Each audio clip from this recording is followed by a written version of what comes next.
I want to be upfront about something before I tell you this story. I'm not someone who spooks easily. I've been hiking solo since I was 19, not the casual kind, not the weekend trip with a cooler and a playlist kind. I mean multi-day routes through terrain that doesn't have a name, in regions where the nearest road is measured in days of walking, not hours. By the time I was 26, I had made enough bad decisions out there to trust my own instincts completely. That confidence is important to understand, because it's exactly what kept me moving toward that fallen tree, instead of away from it.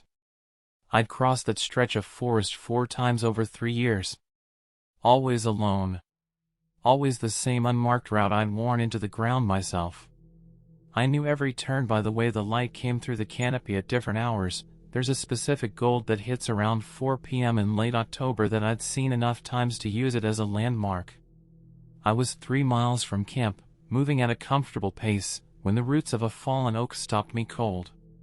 There was a gap underneath them, maybe 2 feet wide, 18 inches tall, tucked so far under the root system that the forest had started growing over it.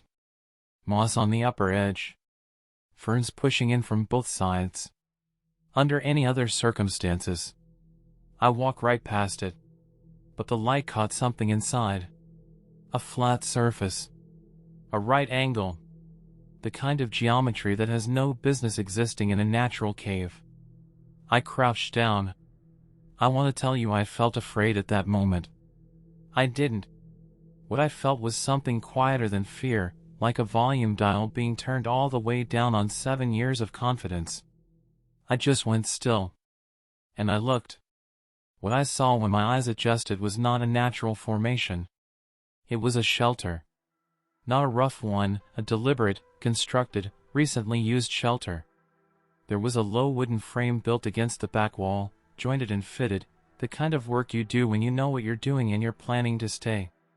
A tarp folded over it at the corners with this neatness that felt almost domestic. Like someone had made their bed. Next to the frame, 4 cans of food, labels still on, nothing expired. A water filtration system still in its original packaging. A wool blanket folded into thirds. A tin cup. A small folding knife, closed, set parallel to the edge of the frame. Not dropped there. Placed. I told myself the obvious things. Hunter's cache. Survivalist shelter, used once, abandoned. People build things in the woods.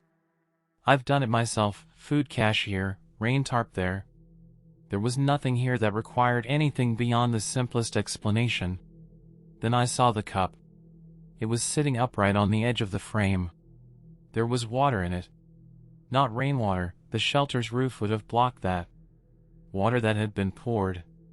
Water placed there by someone who had been inside this space recently enough that it hadn't evaporated. I don't know exactly when the simple explanations stopped working. But that was the moment I noticed they had gotten very quiet. And the silence that replaced them felt different from the silence the forest usually offers. I should have left then. I knew it. I stayed anyway. The supplies weren't just recent.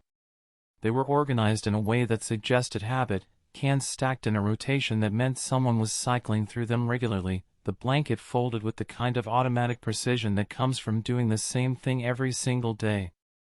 There were marks on the wooden frame I initially took for wear. When I got closer, they were measurements. Dimensions, distances, a numbering system I couldn't make sense of. Not random scratches. A deliberate record of something. Whatever this space was being used for, it had been used consistently. And over a long period of time. And then I saw the exit. On the far side of the cave, past the frame and the supplies and the cup with water still in it, there was a second opening. Narrower than the entrance. Lower. It didn't lead to the surface on the other side, it went down, into darkness I couldn't see the bottom of. I picked up a small stone and dropped it in. I counted 4 seconds before I heard it land. The opening had been blocked from the inside. Not collapsed. Not overgrown. Blocked. A flat stone, roughly 2 feet across, positioned across the lower half with a kind of deliberate placement that doesn't happen by accident. as if someone had gone through and pulled it partially closed behind them. I stopped breathing for a moment. Not from fear exactly, from the specific effort of refusing to finish the thought the evidence was pushing me toward. Someone was in there. Not had been. Was. On the other side of that stone, for seconds of depth below the forest floor, in darkness I couldn't see into. And they had heard me come in. My footsteps on the root system above. My breathing as my eyes adjusted. The sound of the stone I'd just dropped into their tunnel. They knew I was there. I didn't run. Running would have meant turning my back on that opening, and something in me, something older than reason, refused to do that. I moved backward instead. One foot, then the other. Eyes on the blocked opening. Body low. The way you move when every instinct you have is screaming, and the only thing louder than the screaming is the need to not make a sound. The entrance. The roots. The ferns. The forest. I was outside. Standing in the late afternoon light with my heart doing something I'd never felt it do before, not racing, just thudding. This deep, slow impact in my chest that felt less like fear and more like my body getting ready for something it hadn't decided yet. I looked back at the tree. The entrance was invisible again. Just roots. Just moss. Just a forest I'd walked through 4 times. And thought I knew completely. I walked the 3 miles back to camp without stopping. Broke camp in the dark. Was back on a road before midnight. I told myself I'd report it in the morning. I didn't. And I've spent a lot of time since then trying to understand why. Part of it was the absence of anything explicitly illegal. Someone living in the woods in a strange way isn't technically a crime. But the larger part, the part I'm least comfortable with, is that I didn't want to lead anyone back to that tree. Didn't want to be standing there while someone else went in to check whether the tunnel was still occupied. That specific fear, not of what was in the cave, but of finding out, is something I've never fully resolved. I made a choice not to know. I live with that choice. I went back to that region once, 8 months later, on a different route. On the second day, moving through a dense section of canopy about a mile from where I thought the cave had been, I had this feeling. Specific. Unreasonable. Completely unshakable. Not that I was being followed. That I was being watched. From somewhere that wasn't moving. I changed direction without looking back. I haven't returned to that region since. There was no arrest. No official record. No explanation. Just someone who spent 7 years building confidence in the wilderness and came home one October evening missing some of it permanently. I still hike. But I check fallen trees differently now. I pay attention to geometries that don't belong, flat surfaces, right angles, the particular stillness a space has when something inside it is holding its breath. The most disturbing part wasn't what I found in there. It was the water in the cup. Because whoever put it there did so knowing that eventually, someone would find their way in. And they hadn't left. I need to tell you up front that I'm the kind of person who documents everything. I'm a cartographer by training. I make maps for a living. I've completed 11 solo routes in 4 years, each one longer and more remote than the last, and I keep meticulous records of all of them. Daily logs, terrain notes, photographs cataloged by GPS coordinate. I cross-reference my own photos against timestamps. I notice things other people miss. I say this not to brag but because it matters for what I'm about to tell you. Because the first thing anyone says when they hear this story is that I must have gotten confused. Or misremembered something. I didn't. I know what I saw. It took me 3 full readings to accept it, not because I doubted what I was looking at, but because I understood exactly what it meant. The route was a 5-day traverse through a section of backcountry that sees maybe 20 visitors a year. I was on day 3, moving well, 2 nights behind me without incident. I'd actually contributed survey data to the topographic records for this region 2 years earlier, which meant I had a familiarity with the terrain that most hikers wouldn't have. I knew where the drainages ran. I knew where the false summits were. I believed, and I use that word deliberately now, because I didn't use it deliberately then, I believed I knew every significant feature of this landscape. I did not know about the cairn. It was 30 feet off the trail, in a small clearing between 3 birch trees. A careful stack of flat stones, waist-high, the kind that takes real time to build. Tucked into its base, sealed inside a green waterproof case, was a journal. Hardcover, water-stained on the edges, the kind that's been carried in a pack for a long time. I opened it the way I open everything, carefully, methodically, with the habit of treating documents like they matter. The early entries were ordinary. And then they weren't.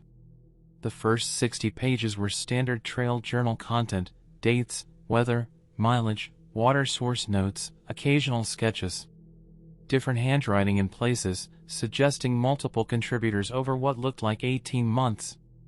I read through them with the quiet pleasure of someone who appreciates documentation. This was exactly the kind of record I kept myself. The tone changed around page 64. One voice. One handwriting, more deliberate than the rest. Less about terrain and more about observation, descriptions of hikers passing through. Gender, approximate age, gear, direction of travel. Precise. Calm.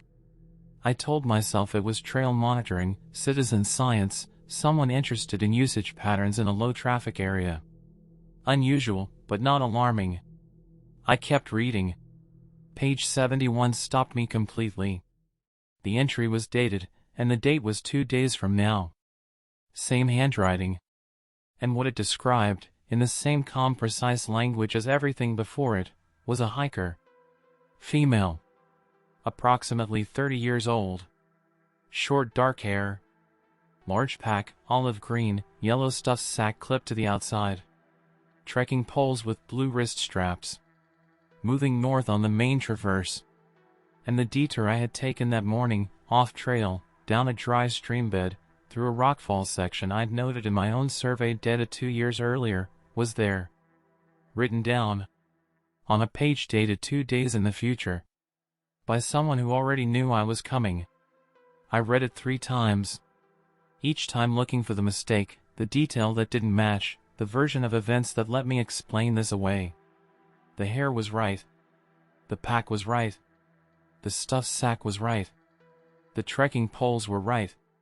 The streambed detour was right, and that detour wasn't on any map, including the ones I helped make.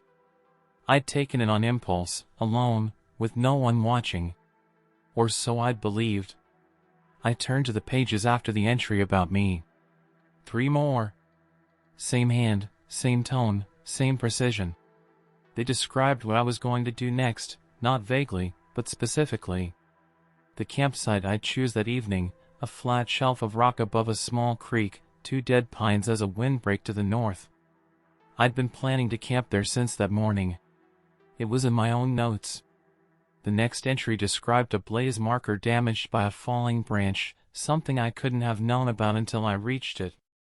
I reached it 2 hours later. The marker was exactly as described. The final entry was for the last day of my route. Shorter than the others.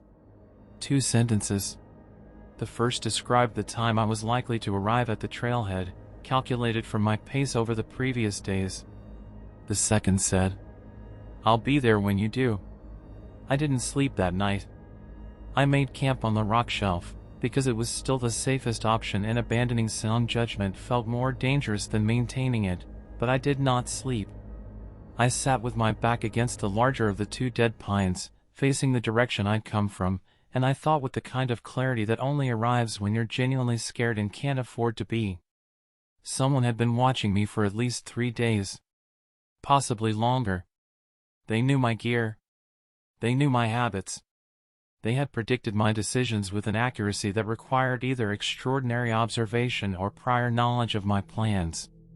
And they had left a document telling me all of this, in a place I would find it, on a schedule that guaranteed I wouldn't find it until I was already too deep in to get out quickly. That last part was deliberate. I was certain of it. I broke camp before first light. Not running, running on technical terrain in the dark is how people get hurt, but moving with the kind of controlled urgency that comes from having made a decision and being completely committed to it. Every step calculated. Every sound registered. The darkness between the trees was the same darkness it had always been on night moves, and I'd done enough of them to know the difference between a forest that is simply dark and a forest that is occupied. I wasn't sure which one this was. That uncertainty was the worst part of the entire night. I reached the trailhead 4 hours ahead of schedule. My car was the only one in the gravel lot. I sat in the driver's seat and looked at the tree line for a long time before I started the engine. I thought about that last sentence. I'll be there when you do. I'd arrived 4 hours early. I told myself that changed things, that whoever wrote those words had been tracking my pace, and today my pace had been different. I told myself this. I started the engine. I drove. I reported the journal to the Forest Service the next morning and gave them photographs of every page. 2 rangers went back to the cairn 4 days later. The journal was gone. The waterproof case had been removed, leaving only a faint rectangular impression in the soil at the base of the stones. No record of who built the cairn or maintained the journal. They filed a report. No further action was taken. No one was ever identified. But there was one more thing. When I went back through my own records from the trip, GPS logs, photographs, daily notes, I found a photograph I didn't remember taking.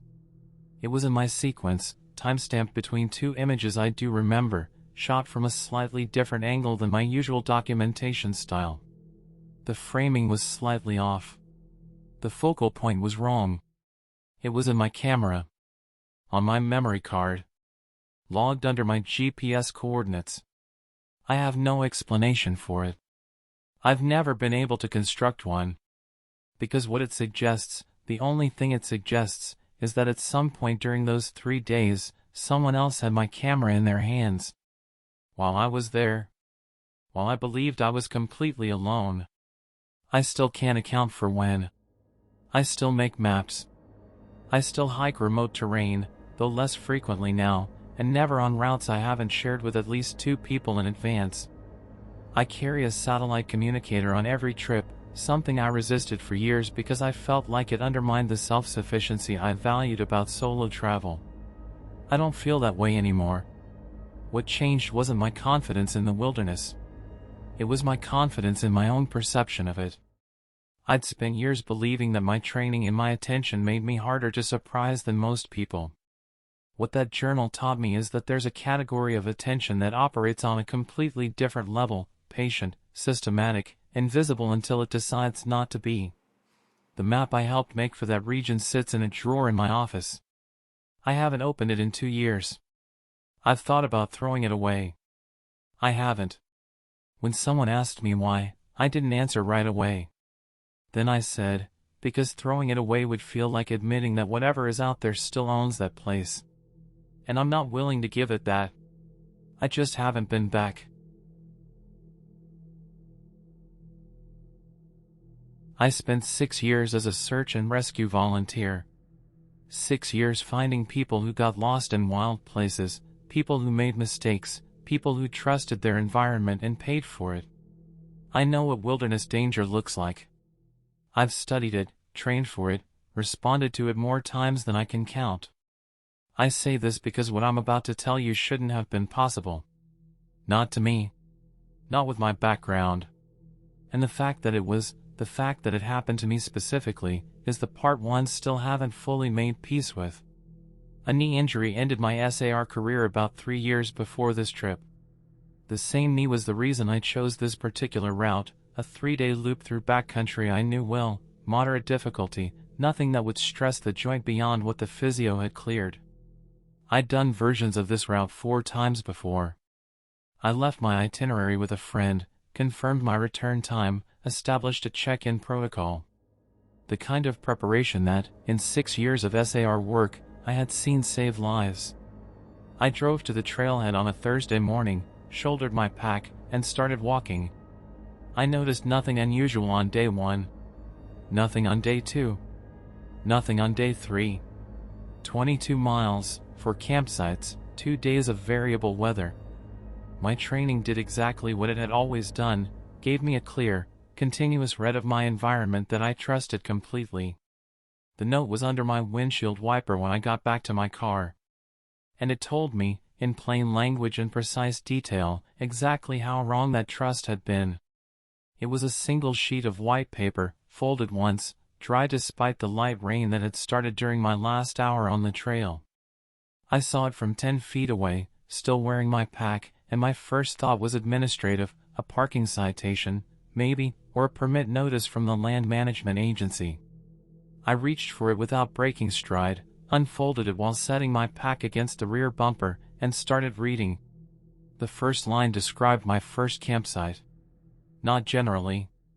Specifically. The location relative to the trail junction.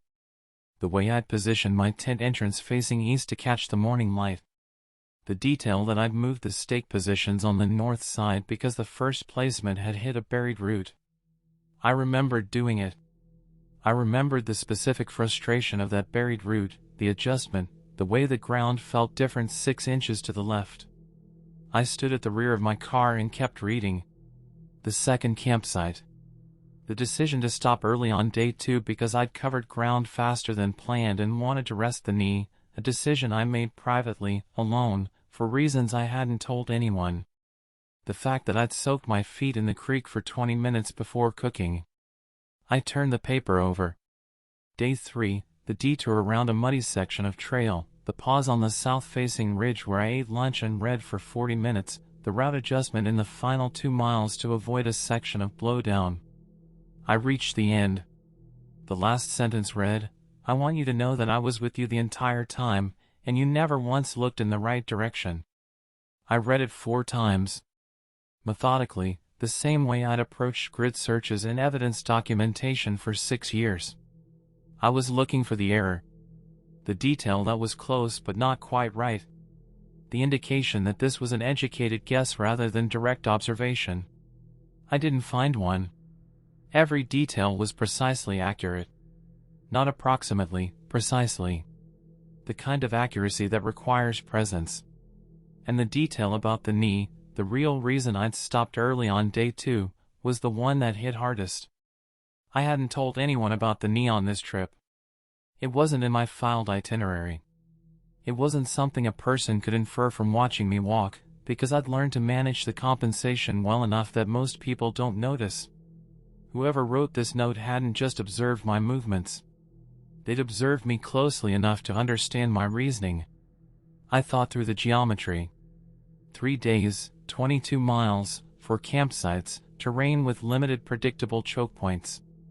A single person moving parallel to my route for the entire duration, or multiple people with coordinated positioning. Either way, this wasn't opportunistic.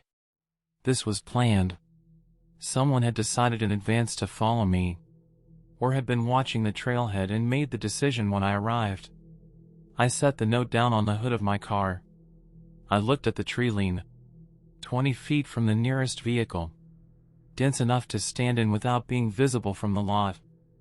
I'd parked here 4 days ago at 7 in the morning, and whoever left this note had either watched me leave, or had already been in those trees. I picked it back up. My hands were completely still. That stillness, the automatic calm that comes from standing at the edge of rail emergencies for 6 years, the learned reflex of not adding your own panic to a situation, was the only thing that felt familiar about the next few minutes. I called the sheriff's department from where I was standing. Didn't move to the car first. Didn't sit down. I reported the note calmly, read it aloud to the dispatcher, described the trailhead and my route. A deputy would be there in 45 minutes. I stayed at the rear of the car, facing the tree line, and I waited. I did not take off my boots. I kept my personal locator beacon in my right hand, not activated, because I wasn't lost and wasn't injured, but held, because it was the thing I had that could reach the most people the fastest if something changed. Nothing moved in the trees. Nothing came out of them. The deputy arrived in 38 minutes and took it seriously, more seriously, I thought, than he might have if a less methodical person had called it in. We walked the lot perimeter together. No unaccounted vehicles, no physical evidence beyond the note itself. He bagged it, asked his questions, and left. I answered everything with the precision of someone who had once been on the other side of that kind of conversation. I drove home with the windows up, doors locked, radio off. Long route, more traffic. Checked my mirrors more than I needed to. I'd spent 6 years building a thorough, evidence-based model of what wilderness danger looks like. The note didn't fit that model. It described something the model had no category for: someone who followed without purpose, documented without demand, revealed themselves without threat. Someone who wanted, more than anything else, to be known. Who had chosen me specifically, for reasons no investigation ever determined. And who had waited until I was safe, back in the parking lot, back in the world I understood, to make sure I knew they'd been there the whole time. The note was analyzed. Handwriting, paper type, ink composition. No match in any database.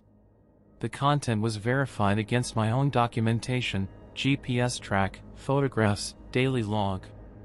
Every detail confirmed accurate. Law enforcement requested increased patrol in the area. A trail camera was installed at the trailhead. Over the following 8 months it captured approximately 300 hikers. None matched any person of interest. The case was classified as criminal harassment and filed without a suspect. That classification, criminal harassment, is the official record of what happened. It does not come close to describing it. I went through my trip photographs looking for anything I'd missed at the time. I found one image, taken on the afternoon of day 2, showing a section of ridgeline above my campsite. In the upper left corner, barely visible against the dark timber, was something. I sent it to the sheriff's department. Their analyst returned a formal finding. Inconclusive. Could not be confirmed as a person. Could not be ruled out either. That is the official resolution of this story. Inconclusive. Filed. Closed. I don't consider it closed. I haven't done a solo backcountry trip since. I've thought about it. Planned a few, gotten as far as packing my gear, then unpacked it and found something else to do with the time. It isn't fear, exactly. It's that last sentence. You never once looked in the right direction. I spent 6 years learning to look in the right direction. I was certain, for 3 days in terrain I knew well, that I was alone.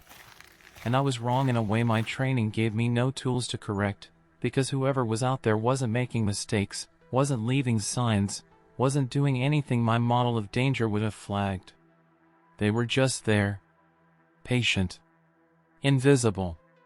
Close enough to read the details of how I moved through the world and why. I think about what that requires. The patience. The skill. The choice to reveal it only at the end, only when I was safe, only at the moment when knowing would cost me something I couldn't get back. I think about it more than I'd like to admit. And sometimes I think about the people who got something like that note and didn't make it back to read it. Most people who spend time alone in the wilderness carry a quiet assumption that they would know. That if something was genuinely wrong, some part of them would feel it. An instinct. A shift in the air.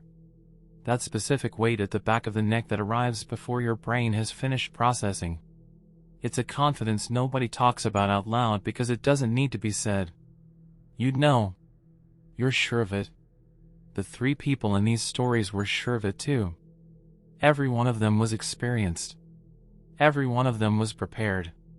One had spent 6 years professionally finding people who got lost in wild places.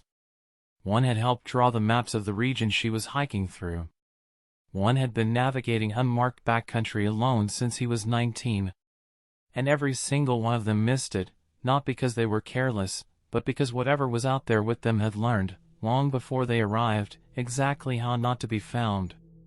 None of these stories ended with an answer. That's not an oversight.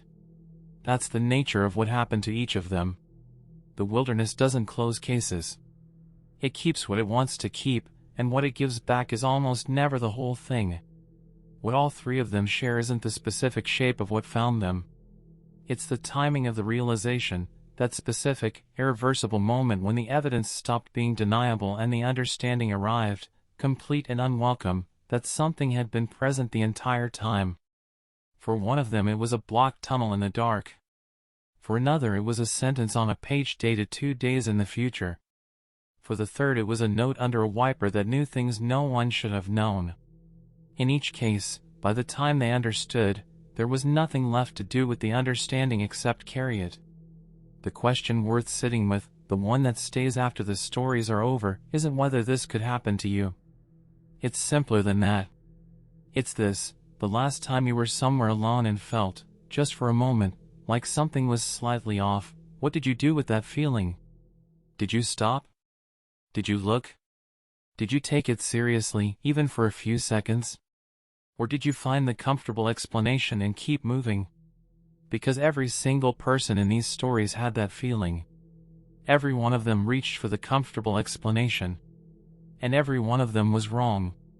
If these accounts stayed with you, if any of them changed the way you'll think about being alone out there, then you already know there are more where these came from. Subscribe and turn on notifications. The next ones are already waiting. And the people in them thought they were paying attention too.